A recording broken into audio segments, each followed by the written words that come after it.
Hadza পৃথিবীর পুরাতন আদিবাসী অনেক অনেক বছর আগে, যখন মানুষ এখনকার মতো বাড়ি বানাত না, গাড়ি চালাত না, শহরের আলো জ্বলত না, তখন মানুষ থাকত প্রকৃতির কোলে, গাছের ছায়ায়, আগুনের চারপাশে।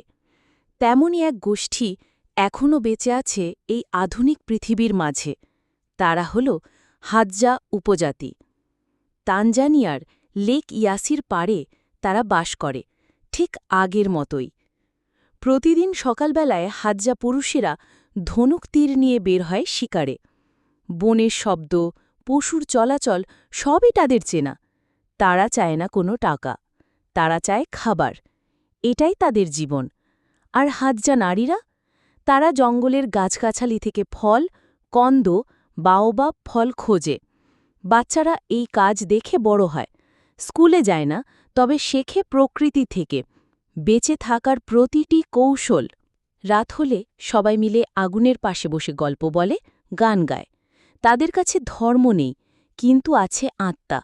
গাছ, পশু, সূর্য সবই তাদের জীবনের অংশ। তারা বিশ্বাস করে প্রকৃতিই ঈশ্বর। কিন্তু এই জীবনের ওপরে এখন ভয় ছায়া ফেলছে। বাইরের লোকেরা এসেছে, জমি কেড়ে নিচ্ছে।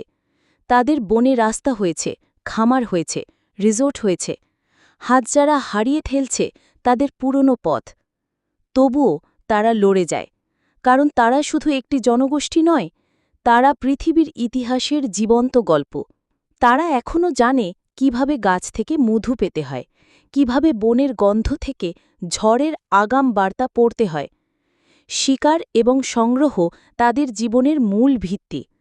পুরুষেরা ধনুক তীর দিয়ে শিকার করে, আর নারীরা মূলত ফলমূল, কন্দমূল, বুনো মধু সংগ্রহ করে। তারা কোনো ধরনের চাষাবাদ বা গৃহপালিত পশুপালন করে না। হাদজা উপজাতি বিশ্বাস করা হয় প্রায় ৩০,০০০ থেকে ৫০,০০০ বছর ধরে সেখানে বসবাস করছে। তাদের জীবনযাপন পদ্ধতি পৃথিবীর প্রাচীনতম শিকারী সংগ্রাহক সমাজগুলোর অন্যতম একটি।